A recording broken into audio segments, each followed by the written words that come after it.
Bonjour et bienvenue à Thonon-les-Bains dans notre cabinet l'orthopédie du lac.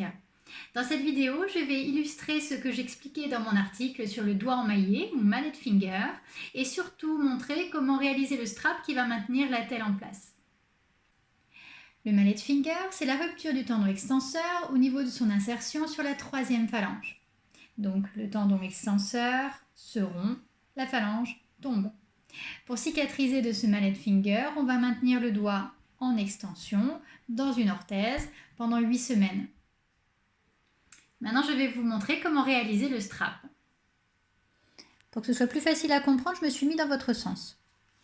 Donc, voilà l'orthèse avec le strap qui la maintient en place. Imaginons que je me suis lavé les mains, le strap est mouillé, j'ai besoin de le refaire, de le changer. Je prends ma bande de strap, une paire de ciseaux. Le strap, je vous propose de l'acheter en 3 cm. On va le couper en deux. Alors, il faut bien que ce soit une bande à strapping, c'est-à-dire une bande qui sera élasto-adhésive. C'est-à-dire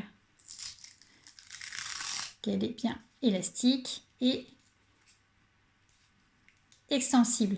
C'est important pour ne pas entraver le mouvement du doigt.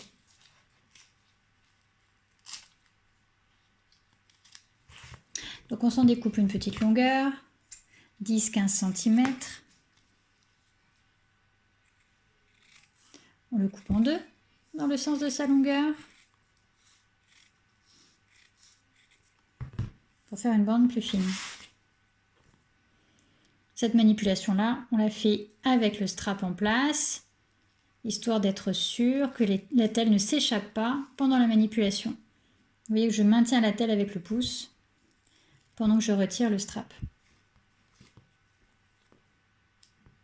On peut aussi maintenir l'attelle contre la table. Lorsqu'on décolle le strap, il s'effiloche un petit peu, c'est pas très grave, c'est juste sur quelques rangs et après ça s'arrête.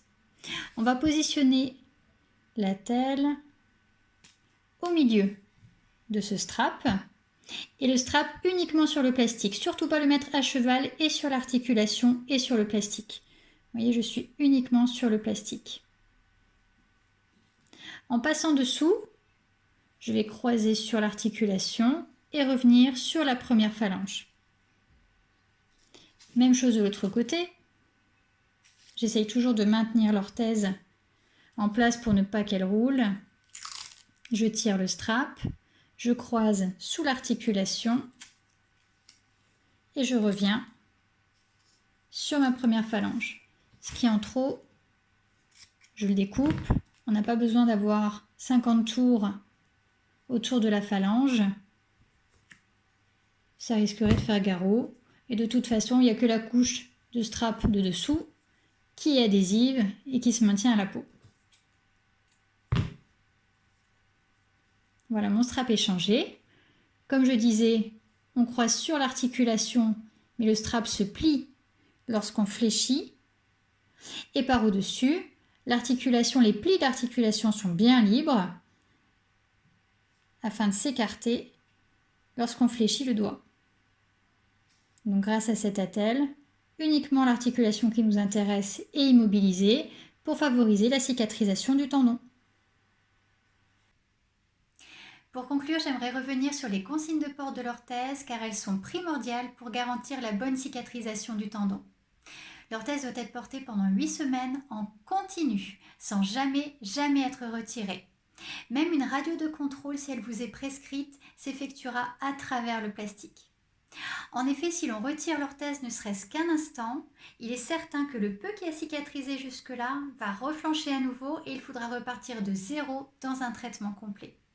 Je vous encourage donc à être extrêmement vigilant, d'autant que l'entretien du doigt et l'aération de la peau se font parfaitement à travers la multitude de trous que présente le plastique.